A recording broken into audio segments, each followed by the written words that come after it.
just removing the this prototype and completely unwelded subframe just to actually fit the complete non-prototype one, which needs welding up over there.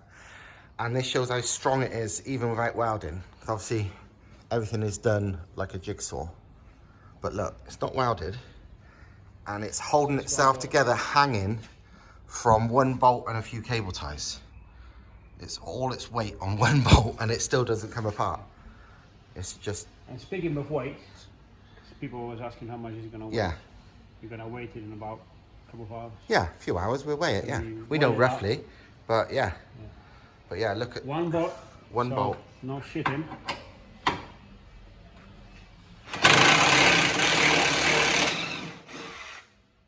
See? Yeah.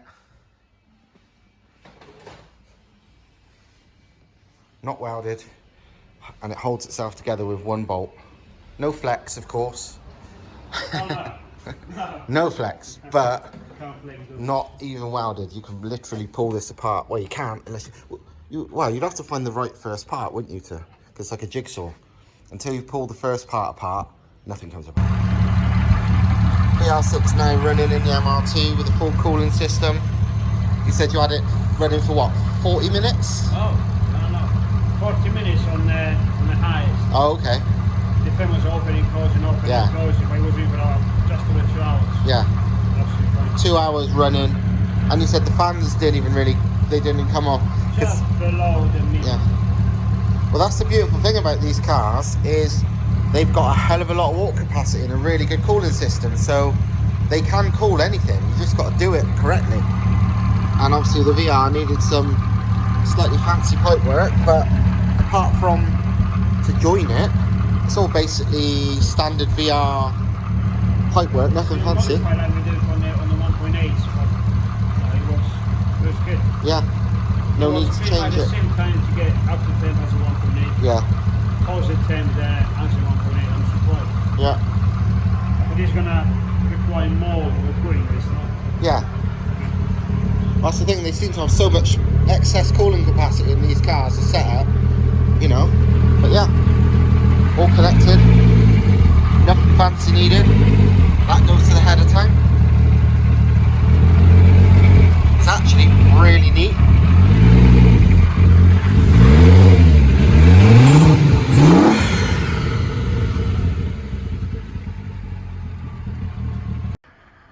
Thomas's car has a cage, only temporarily, just so he could design the rear removable engine cover. We got the spare one of mine, it was up there. Put it in for now so we could design the cover so it goes around the cage basically. Another change is another thing that I should have filmed, but it's got a big turbo now. A Borg Warner S362 S300SX. Billet, badass thing. Twin scroll. And I know you'll have people going, oh, but twin scroll don't work on 5 cylinders. It's like, well, who says that? Have you ever seen any proof of that? No. And I tell you what, saying it doesn't work is bullshit. It might not work as well as a car with an equal number of cylinders, but it does work. And it's the same reason Volkswagen themselves keep it divided, even from the factory. Not as effective maybe, but say it don't work is just wrong. This now has a fully working cooling system. That is the pipework there, and it's awesome too because this is with all the cooling system done, and look how empty it is. Literally, you've got the one bleed going to there and the one feed going to there. No cooling system in the back because it's all the factory stuff. It's all back there. Here's another one of those engine covers under construction. This is like the afternoon, but by tomorrow at some point this should be complete and I can show you properly. But it goes like that, and you can have the standard doors, you know, the plastic doors that are here from the factory. They can still be mounted up, so you can hide this if you want. This is all going to be carpeted as well, and it's going to have like access flaps, windows, whatever you want to call it, so you don't have to remove the whole thing just to work on it. You can just, you know, easier jobs, you can just lift a flap.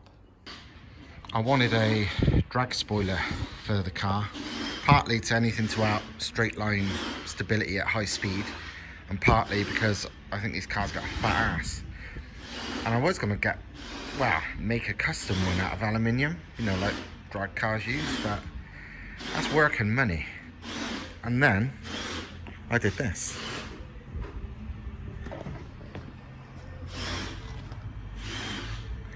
That's a Mark 1 TT 3.2 V6, well, VR6.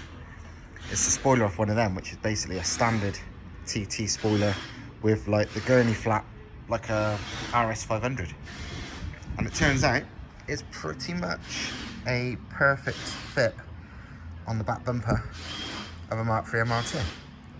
This cost me 69 quid, including delivery. I drilled 4 holes and it bolts straight up in seconds. I'm going to now make the hole slightly bigger because I have to countersink these sort of little notches in there to make it totally flush.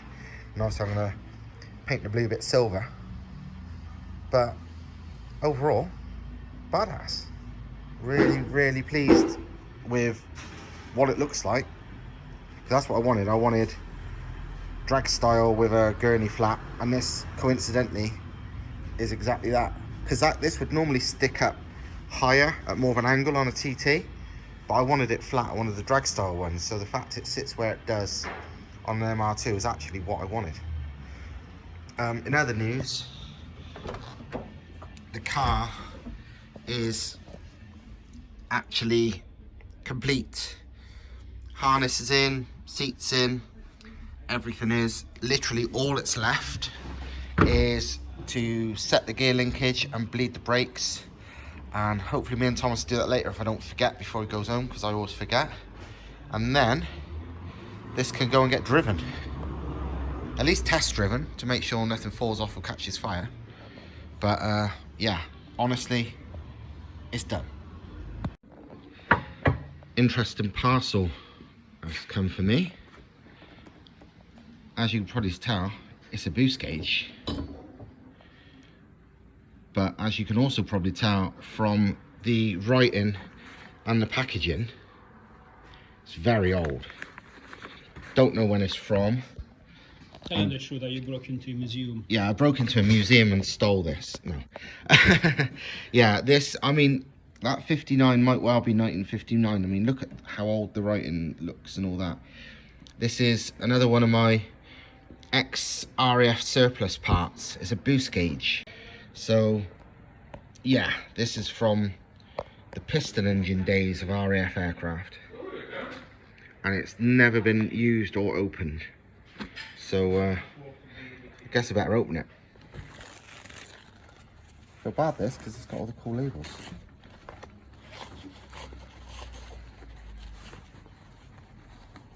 Oh, greaseproof wrapping as well.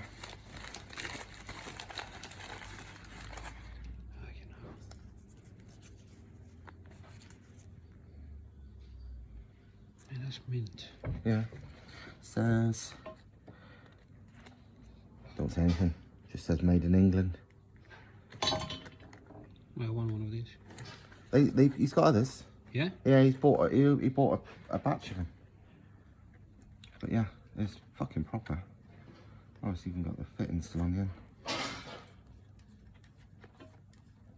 Proper screw in fit instead of pushing. Yeah. Even the blank is like pretty good. But yeah, this is old. Even smells old. It's like, I don't know when this is from. I'm guessing 50s or 60s. I can only presume that 59 means 1959. But yeah. I wouldn't be surprised. It's got dates on here too. No, it's not dates, it's just numbers. There's numbers on there inside on the glass, on the plastic look. But Keep saying 59. yeah. It looks 50s, So what's doesn't this? it? What pressure this supposed to be? Top? What's the Basically, that's atmospheric at the moment, 30. I think that's 1 bar. It's only like 1 bar boost, but I want it for the anti-lag. I want it. I'm gonna have to get you to tap me a line from before the throttle body somewhere, and I want this to just to see how the anti-lag's doing, basically. So yeah, that's 30. This is obviously atmospheric, and yeah, obviously that's vacuum. But yeah, it's fucking cool. beautiful that thing is. Properly nicely made. Do you think it was? They weren't even backlit then? Don't look so. No, don't look like it, does it? No. No. This is my anti-lag testing boost gauge. To see what the anti-lag does. So, should we try it? Race mode.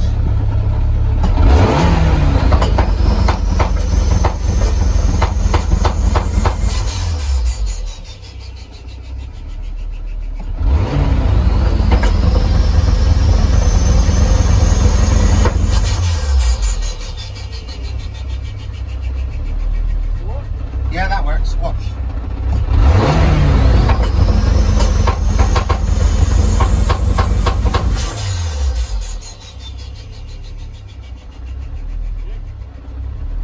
Yeah, anti-lag works.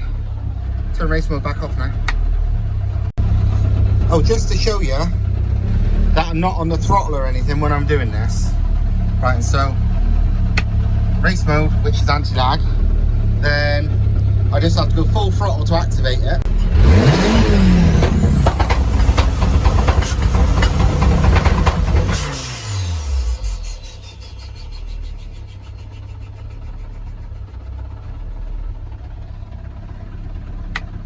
Race mode back off. I'm really happy with how it looks now. I like the spoiler. I like the amount of stupid graphics. And note my beautiful ladder mud flaps. Steve Chalmers, Scary Steve from Fast Car magazine, if anyone remembers him back in the day. He's a top bloke. I always, got on great with him. And he said the other day to me, he lives in Dubai now. He's a bloody editor of like Yachts magazine Dubai or whatever, but he's still Scary Steve to me. Anyway, he said, oh, the car needs mud flaps. And I was like, you know what, that's a fucking genius idea. So I found some genuine Lada Riva 1.5 hubcaps, not hubcaps, mud flaps for like 25 quid. I gave them a quick clean, painted the Lada logo silver, and I've cable tied them on. And yeah, I like it because part of the reason I like it is because it hides the fact the tyres are 275s, because most tyres hidden behind there. Because like Andrew's car is on like 195s or 205s or whatever the fuck these cars come with, standard wheels, and he's got wheel spacers on his, so his wheels fill the arches, so they do sit, similar place to mine as in how far out, but his tyres are like practically only like not loads more than half as wide. Wow, they're like 2/3 as wide. So now mine, from this view, you wouldn't know the difference in tyre width, which makes it a lot more of a sleeper. It's sleeper enough that people will be like, what the fuck, when it destroys them. I really like my hubcaps too, my Lada Aero discs. They're actually BMW E36, I think it is, base model hubcaps, which I added some Lada badges and some lovely sort of beige paint. Baby pea brown. But yeah, the look of it now, of it sort of deliberately slow looking, but also cool looking, is, yeah, what I want. Most people just look at it and think like, oh, what's this piece of shit? But people who know would probably, well, yeah. The way I see it, if somebody saw this, if somebody would instantly see this and be like, oh, something's up with this, so it's just serious, not just a normal modified MR2, that usually means they know what they're fucking on about. But your average Joe would see this and think it's a badly modified MR2. They wouldn't twig that it would ever be fast, because most people have got no understanding of modified cars, tuned cars. So yeah, I really like its current look. Now it's time to put it back on the road. First little drive around the block slowly, just to make sure everything's working.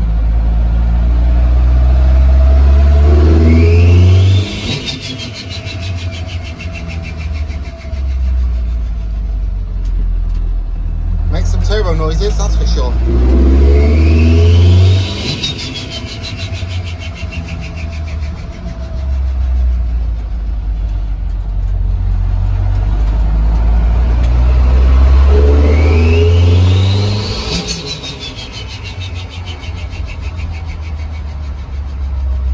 This just took its maiden voyage around the block. I just took the hubcaps off because, not this one though, because this one's got cable ties on. But the other three, I thought, oh, they'll stay on while I go around the block. And I went down there and they were fine. Come back up here, like 10 miles an hour, just to check it had all the gears. Stopped just there, and one of them rolled past me. So I had to get out and quickly pull them off.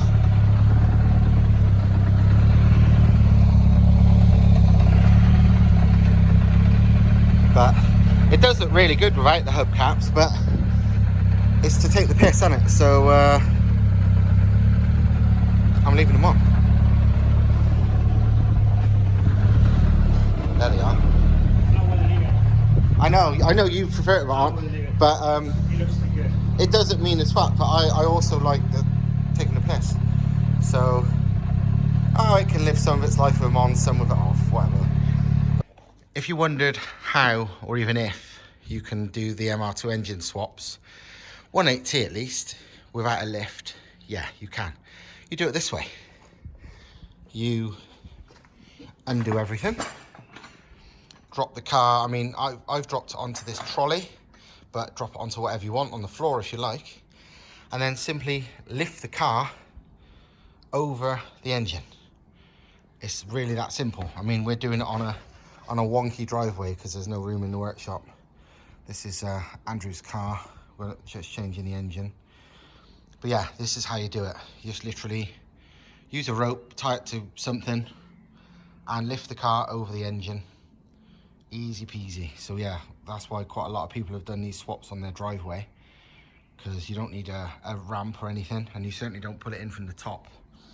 You just plonk the car over the engine. Done. And there you go. Engine no longer in the MR2. It's just here. So now we're going to move this the hell out of the way and put the new one in with rods and stuff. There you go. Proof that anyone can build a 180. Andrew's one, and Andrew has got the mind of a child. And it's rebuilt in a suite. Absolutely fucking awesome. Sounds nice, quiet. That's the breather, absolutely nothing. And considering mine's fine and it looks like a steam train compared to that, good times. And now it's got rods in it, so we can yeah, it's got exhaust valves and rods, so technically with a big ass turbo, this is alright for like 500 odd brake.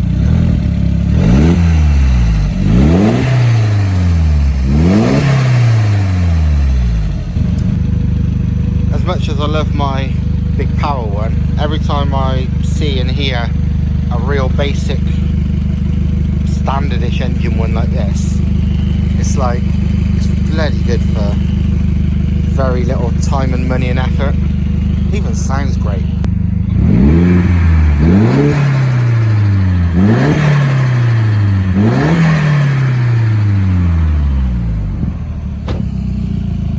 Yeah, these are badass. Sound good, go like fuck, and it's just standard stuff. Good times.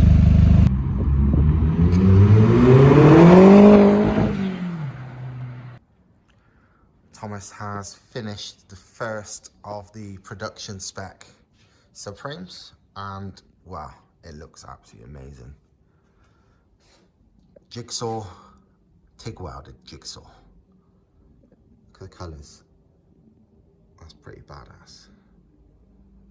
Yeah, literally very hard, very long process to put together because it's a jigsaw, and just like jigsaws, well, not just like jigsaws, but like some puzzles, there's only one way of putting it together, and it really is with this. So it's no easy task, but the result is absolutely mega. It's the where your bolts go through, so they're super strong. And yeah, it is absolutely a seriously cool looking bit of kit.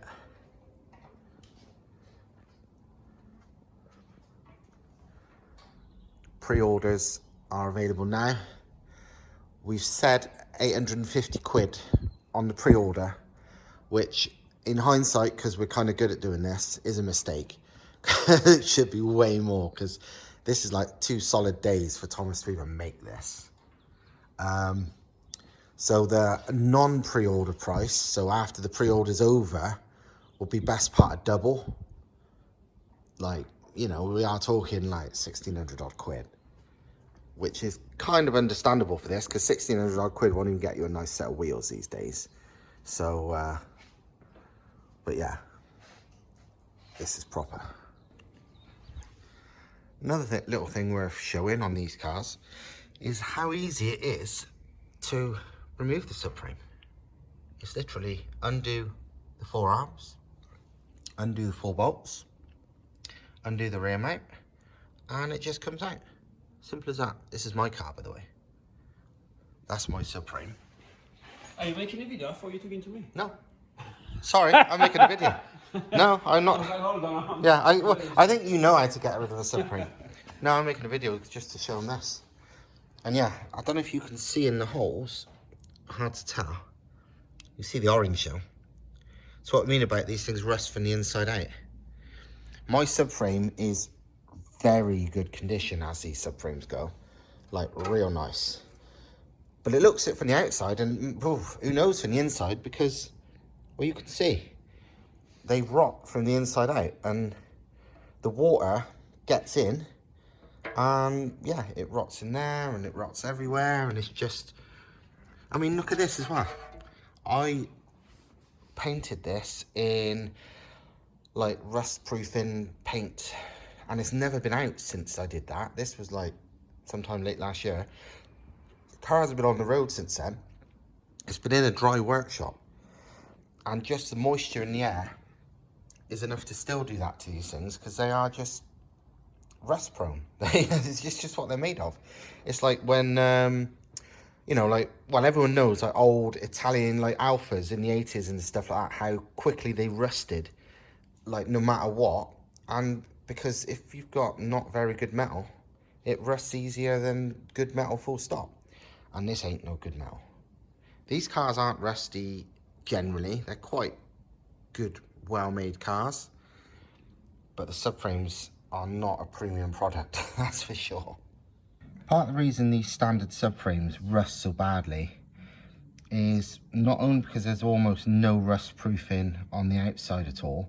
I mean, when they arrive new from Toyota, you can see like surface rust appearing. But on the inside, there's none at all, and it's not sealed, so they tend to rust inside out. And this is a great example. Just remove my rear subframe bolts, and it's literally like wet. My car hasn't been out in the wet in over a year, but moisture on these bolt threads where it goes, and that's the bit it goes inside the subframe. It's crazy, but that's why they rust.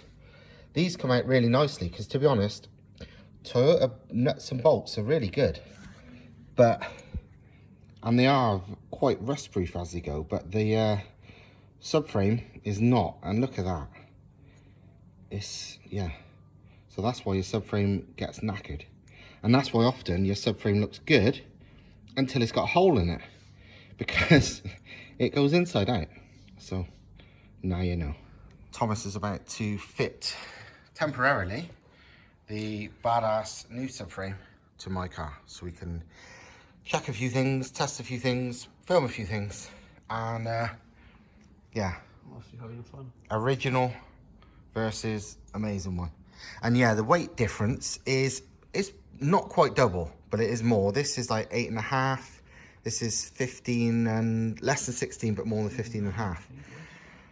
But the thing is, when you carry this about and then carry that about, it's like, you wouldn't even, it's not a big deal. Yes, that feels heavier, but it's not like, you could literally look. You're talking 50 kilograms. Yeah, you're not talking enough it matters. You would never experience, like, you wouldn't put this on and be like, oh, the cars are heavier.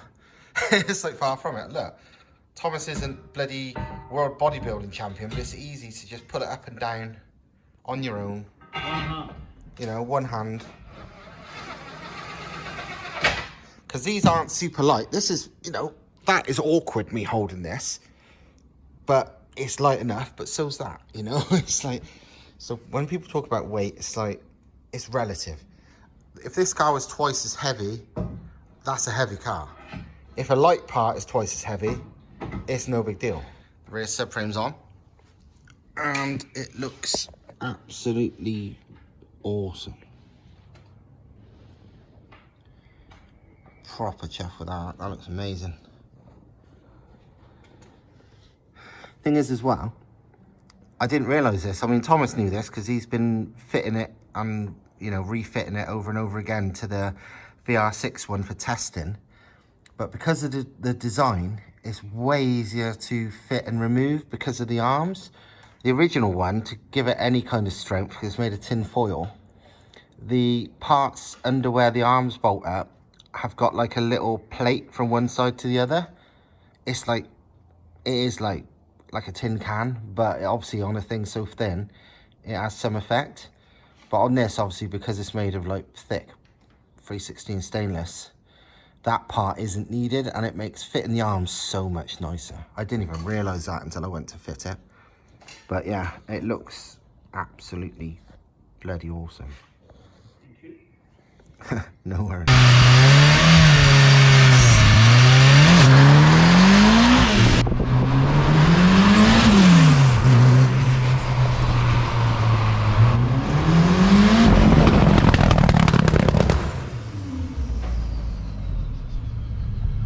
That seems like anti-lag engaged.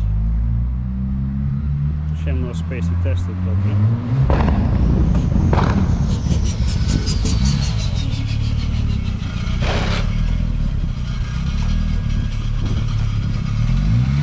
Anti-lag.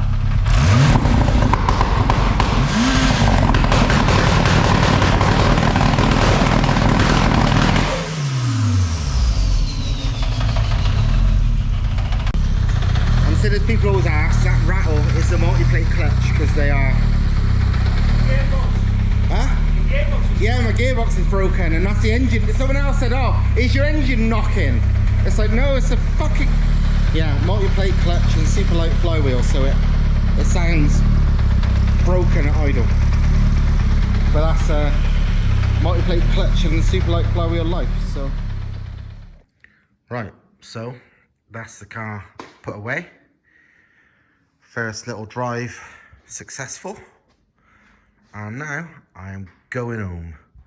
I'm gonna do a proper in-depth video on anti-lag, like a technical video explaining how it works and this, that, the other, because I don't know if you've seen, well, you might well have, seen as this got like about 15 million views already in like 2.5 days.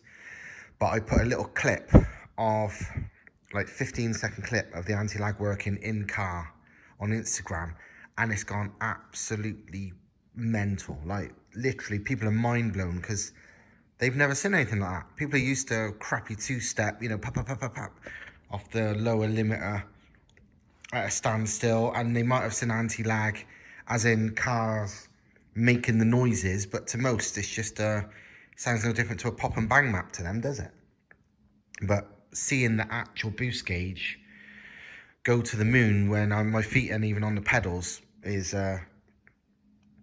wow, it's clearly mind-blowing to people. I kind of understand why, and the only reason it's not to me is because I've had anti-lag for years, and I first saw that when I was like 18, 19, seeing the boost gauge moving without anyone even touching the pedals. And I remember when I first saw that, it was an Escort World Rally car. And the first time I saw it, literally turn the anti-lag on, blip the throttle, and then feet off the pedals and the boost gauge go up. 18 or whatever year old me was like, oh my God, that's like the craziest thing I've ever seen. So I can kind of understand, although honestly, most of the comments are like borderline special needs. It's really bad. So I'd like to do a video. It's annoying as well because there's so many people trying to explain and getting loads of likes for their explanations, but 95% of them are just bollocks. It's just utter shit. So it's like, it's literally more and more false information going out there, which is why nobody knows. So yeah, I'm going to do a video, just, you know, a technical one, explaining. I might even show you on my laptop the map and everything to show you what it is, because it's not fucking, people think it's witchcraft or rocket science and all the bullshit like tuners and companies trying to sell anti-lag valves and anti-lag manifolds and this, that, as you know, all over social media, has made people believe you need all of that and this, that, the other. It's all fucking just, there's so much shit out there. So I'm gonna do a proper video, but that won't be for a few days because I need to actually, you know, make a living and live and, you know, usual shit. But this is where we are at the moment, and it's all good. And yeah, it's actually, I don't know, it's become so little of a sleeper that the hubcaps, I'm less and less fussed about them. I'll maybe put them back on, I don't know, it depends what you think. I've not decided myself, but yeah, I mean the wheel, you know, it's subtle anyway, the wheels, you can hardly see them. But yeah, not sure about the hubcaps.